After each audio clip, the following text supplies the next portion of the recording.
In this lesson, we are going to talk about something called a piecewise defined function. And in this lesson, we're going to focus on the idea and a couple of examples, and then we'll have another lesson down the road, actually probably one of the latest ones this week, where we look at how you would go about graphing a piecewise defined function.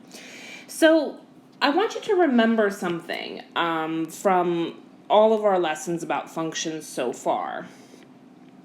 So far, all of the functions we've looked at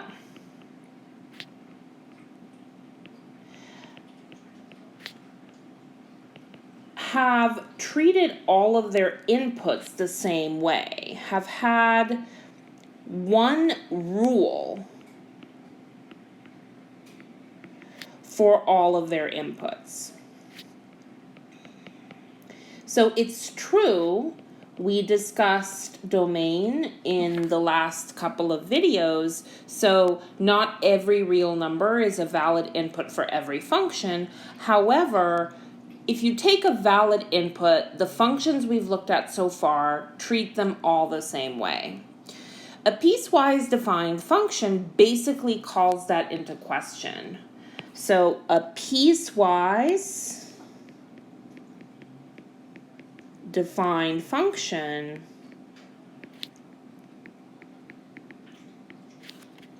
the reason it's called piecewise, so you see the word piece there, like part or not whole,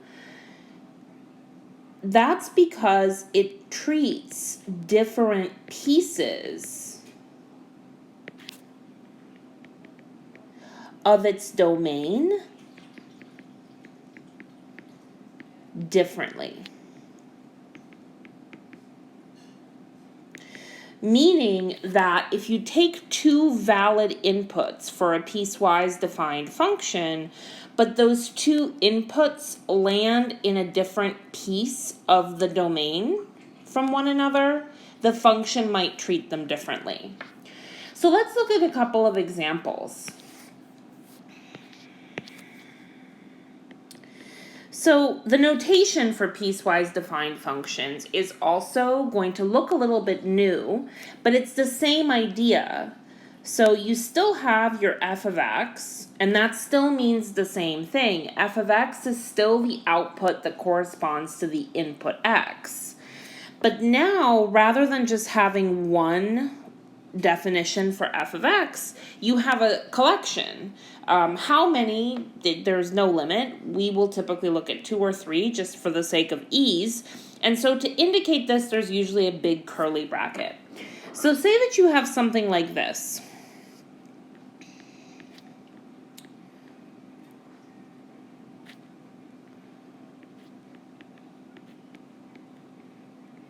Okay, so this function outputs 3 if the input is less than 0, and it outputs 5 if the input is greater than 0. So sometimes I find, especially when you're first starting to look at piecewise defined functions, I find it helpful to make sort of a rule flowchart. So this is not any kind of technical name. This is just what I use. So you might not even find this in a textbook, but I think it's a really helpful tool. So an input marches up, and rather than just doing the thing, the function asks it a question. Okay, so it might say, are you negative? Okay, so I keep all of the questions in the flowchart yes or no. Okay, so the input, first of all, we look at, are you negative?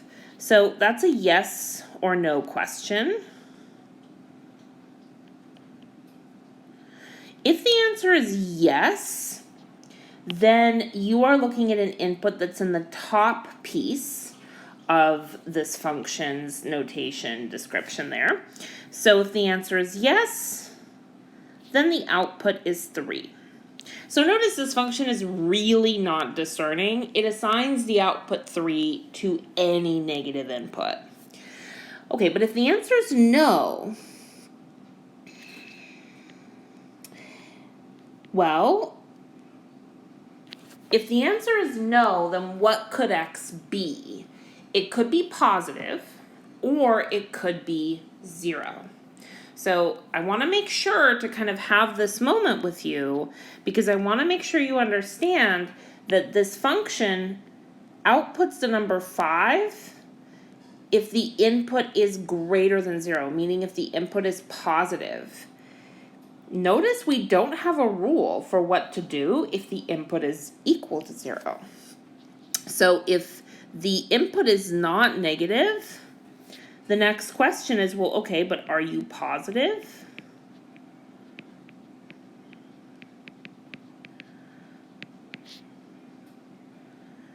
If the answer is yes,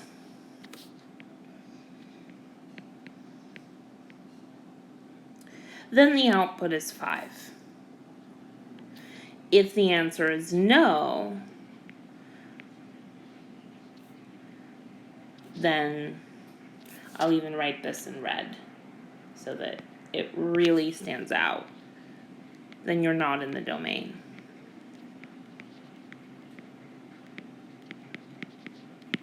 So this may be something that you have, like if you think about it a little bit, this may be something that you realize we've all experienced, right? For instance, say you go to the dentist, okay? And you go to the dentist and the dentist asks you a question. Are you here for a cleaning? If you say yes, then maybe you're asked to wait and a hygienist comes to get you a little while later. Are you here for some other appointment? Maybe you have a cavity you're getting filled, or a root canal, or some other super unpleasant procedure. Well, then you sit and eventually, the dentist themselves comes to get you, and that's a more involved procedure.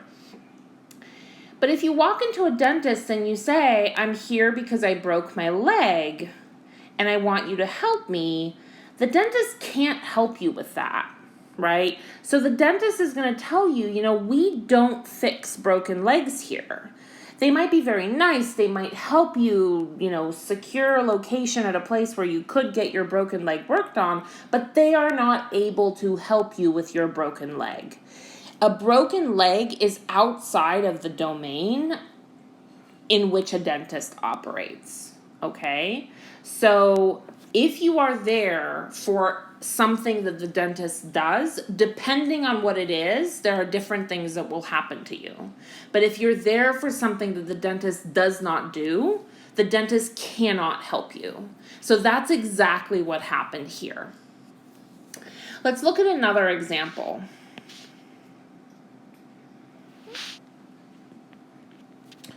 So just to keep the names of functions kind of fluid, let's say that we have g of t, okay, and say the g of t is t plus 1 if t is less than or equal to 1.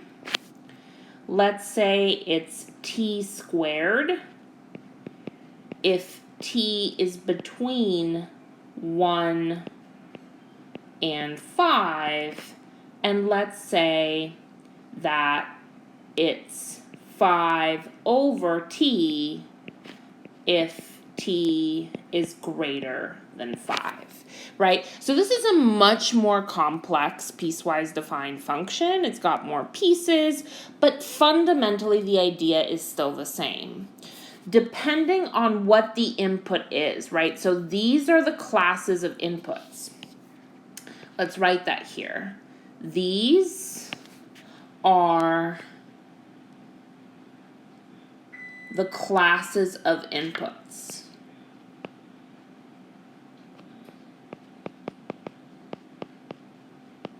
Okay? So depending on which of these classes the input falls into, these are the rules the function chooses from.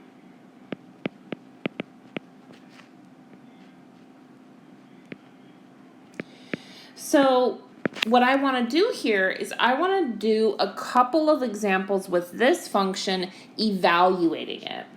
So let's find or evaluate. Let's do g of -5. Let's do g of +5. Let's do g of 3.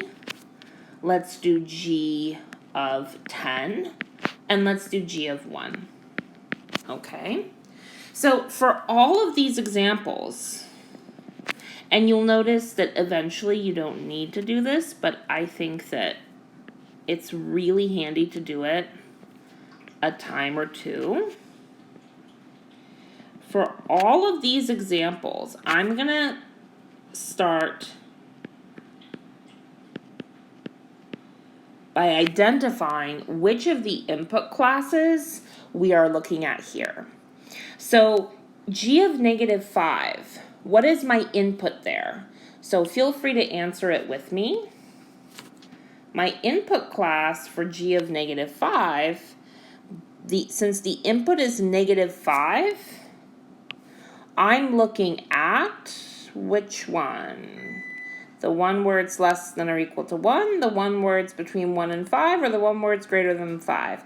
Well, -5 is less than or equal to 1, so that's the top class here. So I'm just going to write here the class that it belongs to. T is less than or equal to 1. So the output is going to be obtained by following the rule that goes along with the top class. So the top class, you take the input and you add 1. So that's -5 plus 1, which is -4. G of 5. Okay, so this one is interesting. The input that we're looking at here is 5. Is 5 less than or equal to 1? No. So it's not the top input class. I also want to point out 5 is not strictly greater than 5. Okay? So it's not the bottom class either. But 5 is equal to itself, right? So the class that we want is the one where t can be between 1 or greater than 1 and less than or equal to 5. So we're looking at the middle class here. Okay. And the middle class squares the inputs. So 5 squared is 25. Now g of 3, so here the input is 3. So let's see. 3 is not less than or equal to 1. 3 is between 1 and 5. So we're looking at that class in the middle again. And that is the class where the inputs get squared. So 3 squared is 9, so that's the output. G of 10, so I'm hoping that we can kind of start feeling more comfortable here. So 10 is greater than 5, right? That's that last class. So we're looking at the last class, okay? And in the last class, if that's the class you end up in, the rule that the function applies to you is 5 over t. So 5 gets divided by u when you're in that last class. 5 over 10, of course, reduces to 1/2. Okay, last example, and then we're going to make one summary statement, and this will be our introductory piecewise defined functions video. G of 1. So again, here the input is equal to 1, so which class are we looking at?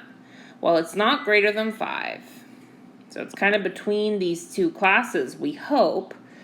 Well, the class in the middle, t has to be strictly greater than 1 and less than or equal to 5. So it's not the middle class either, And lucky for us, the top class includes 1. The top class is all values of t that are less than or equal to 1. So we didn't have that problem here where any of the inputs ended up not being in the domain. It's kind of looking like the domain ends up being all real numbers here, but we'll talk more about domains of piecewise defined functions later. So g of 1, we're going to find the output looking at this rule, the one that goes with the top of the classes. So that's adding 1, and that's 2. So that's the idea behind evaluating piecewise defined functions and the idea behind piecewise defined functions in general. I want to say one last thing before ending this lesson. A piecewise defined function is still a function. So just like with functions in general, no input can correspond to more than one output.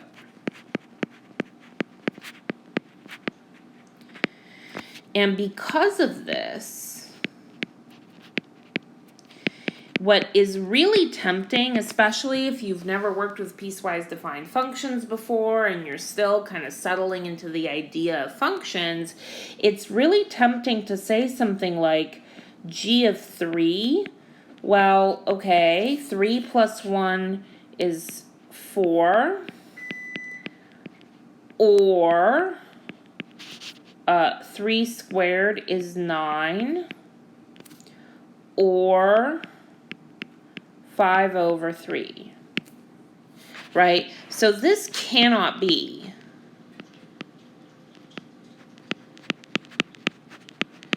Because here what you are literally saying is that the input 3 corresponds to one of these 3 outputs, and no, you can't have that. You can't have multiple outputs corresponding to one input.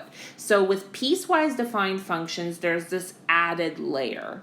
Before you can kind of plug it in, you have to determine which of the input classes, if any, right, like we saw in the first example, does the input belong to. Once you've identified the input class, you treat that input the way the inputs in that class are treated. And if, like we saw in the first example, the input doesn't belong to any classes, well, then it's not in the domain and the function doesn't know how to act on it. It gets rejected. So that's the idea behind piecewise defined functions. Later on, once we've talked a little bit about graphs of functions, which we'll do in the next lesson, we'll come back and we'll talk more about how to graph piecewise defined functions. See you next time. Bye.